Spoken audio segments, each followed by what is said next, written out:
தமிழக வெற்றி கழகத்தினுடைய தலைவர் விஜய் இப்போ அரசியல்ல ரொம்ப தீவிரமா இறங்கிட்டாரு அப்படின்றது நம்ம எல்லாருக்குமே தெரிஞ்ச விஷயம் தான். அது மட்டும் இல்லாம இப்போ ரீசெண்டா முதல் மாநாட்டை கூட வெற்றிகரமா நடத்தி முடிச்சிட்டாரு அப்படின்னே சொல்லலாம். இந்த ஒரு மாநாடு விக்கிரவாண்டியில ரொம்பவே பிரம்மாண்டமா நடந்து முடிஞ்சிச்சு. அங்க பேசின விஜய் பல அரசியல் கட்சிகளை பத்தி ரொம்பவே பேசினாரு அப்படின்னே சொல்லலாம். இந்த ஒரு பேச்சுக்கு அப்புறமா இவருக்கு பல எதிர்ப்பு, பல ஆதரவு அப்படின்றது வந்துச்சு. அண்ட் அதுக்கப்புறமா அவரோட கட்சி ஆபீஸ்ல சின்னதா ஒரு மீட்டிங் கூட போட்டாரு. அந்த ஒரு மீட்டிங்ல கட்சியோட அடுத்த கட்ட நடவடிக்கை என்னவா இருக்கும் அப்படின்றத பத்தி பேசினாங்க அப்படின்னே சொல்லலாம்.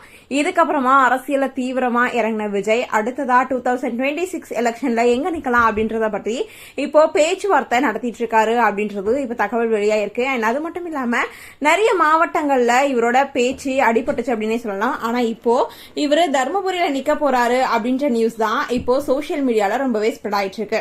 அதாவது தமிழக வெற்றி கழகத்தை ஆரம்பிச்ச விஜய் 2026 தேர்தல்ல நான் போட்டியிட போறேன் அப்படின்றத ஏற்கனவே சொல்லிட்டாரு. இந்த நிலைமையில தான் தருமபுரி மாவட்ட தமிழக வெற்றி கழகத்தினுடைய வழக்கறிஞர் பிரிவு நிர்வாகிகள் ஆலோசனை கூட்டம் நடந்திருக்கு.